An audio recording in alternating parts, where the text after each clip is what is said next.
జై శ్రీమన్నారాయణ. అందరికీ నమస్కారం అండి. భారతీయుడా సిద్ధంక అన్నటువంటి విషయాన్ని ఈ వీడియోలో మనం ఇప్పుడు చెప్పుకునే ప్రయత్నం చేద్దాము. ఇది మతతత్వం, కులతత్వం ఇప్పుడు పెట్టిరేగిపోతుంది. దీనికి కుట్రలు కూడా జరుగుతున్నాయి. ప్రతి ఒక్క హిందువు కూడా ఈ వీడియోను తప్పనిసరిగా చివరిదాకా విని మీ అభిప్రాయాన్ని కామెంట్ రూపంలో తెలియజేయండి. హిందూ మతాన్ని తప్పనిసరిగా రక్షించిన వాళ్ళు అవుతారు. నిజం చెప్పులేసుకొని గడప దాటేలోపు అబద్ధం 6 ఊళ్ళు చుట్టేస్తూ తిరిగి వచ్చేస్తుంది. ఇది సామెత కాదు, నిజ జీవితమేనండి. సోషల్ మీడియా యుగం ఇట్లానే ఉంటుంది. ఇప్పుడు పాజిటివ్ అన్నది సోషల్ మీడియాలో కుదరదండి.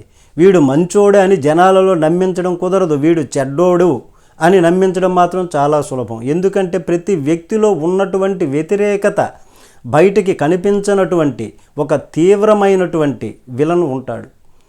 అటువంటి విలన్లు సోషల్ మీడియా వేదికగా చేసుకొని బాగా ఎక్కువ మంది పనిచేస్తున్నారు.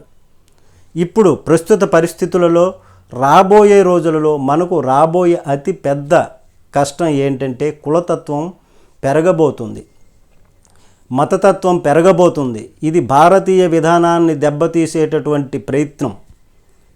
మన భావితరాల వారు ఎలా బ్రతకాలో అర్థం కాని పరిస్థితి. ఎందుకంటే ప్రస్తుత సమాజంలో ఎవరైతే నిన్ను మతం మారమంటున్నారో, నీ మతం పనికిరాదంటున్నారో దానిపై నీవేమీ మాట్లాడమని చెప్పం. కానీ కనీసం నీవు మాట్లాడుతున్నది తప్పు అని చెప్పకపోతే చివరికి నీ ధర్మాన్నే దూషిస్తుంటే, నీ ధర్మాన్ని తప్పని చెబుతుంటే నిన్ను ఒప్పించే ప్రయత్నం చేస్తున్నారు.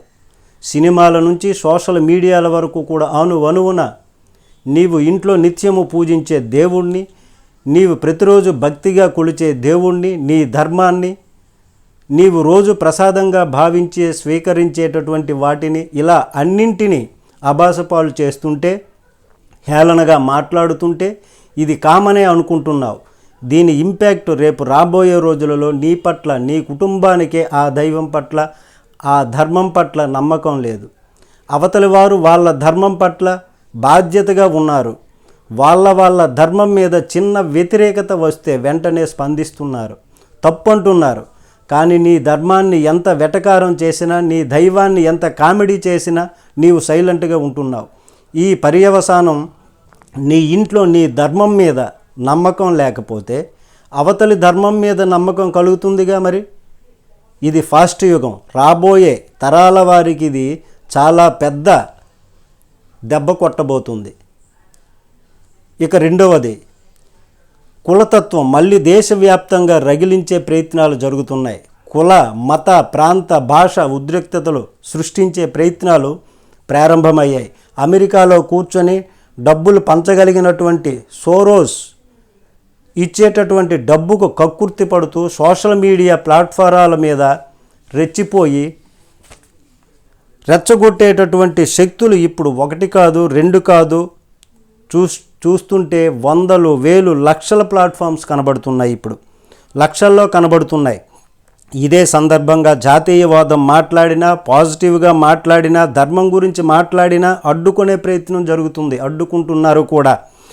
ఇట్లాగా చేసేవాళ్ళు ఎక్కువగా పెరిగిపోతున్నారు ఇప్పుడు ఈ సమాజంలో. దీనికి తగ్గట్టుగా మార్గాలు తయారవుతున్నాయి. వీటి ఇంపాక్ట్ భారతీయ సమాజం మీద పడబోతుంది. ఇది మనకు టేక్ ఇట్ ఈజ్ అయిపోయింది, సాధారణమైపోయింది. సేఫ్గా ఉన్నంత వరకు నో ప్రాబ్లం. కానీ నీ సేఫ్టీకి అతిపెద్ద కష్టాన్ని తెచ్చిపెట్టేటటువంటి కుట్ర జరుగుతుంది. ఆ తరువాత చేతనైతే మతం మారు, లేదంటే గనక అనుభవించు అనేటటువంటి పరిస్థితి నిన్ను తీసుకెళ్లే ప్రయత్నం జరుగుతుంది. అత్యంత ప్రమాదకర దశ వైపు మనల్ని తీసుకుపోతుంది. కాబట్టి అందరము కూడా సిద్ధం కావాలి. మన ధర్మాన్ని మనం రక్షించుకోవాలి, మన భారతీయతను కాపాడుకోవాలి. ప్రతి ఒక్కరూ కూడా దీనిలో భాగస్వామ్యం అవ్వాలి. జై శ్రీమన్నారాయణ.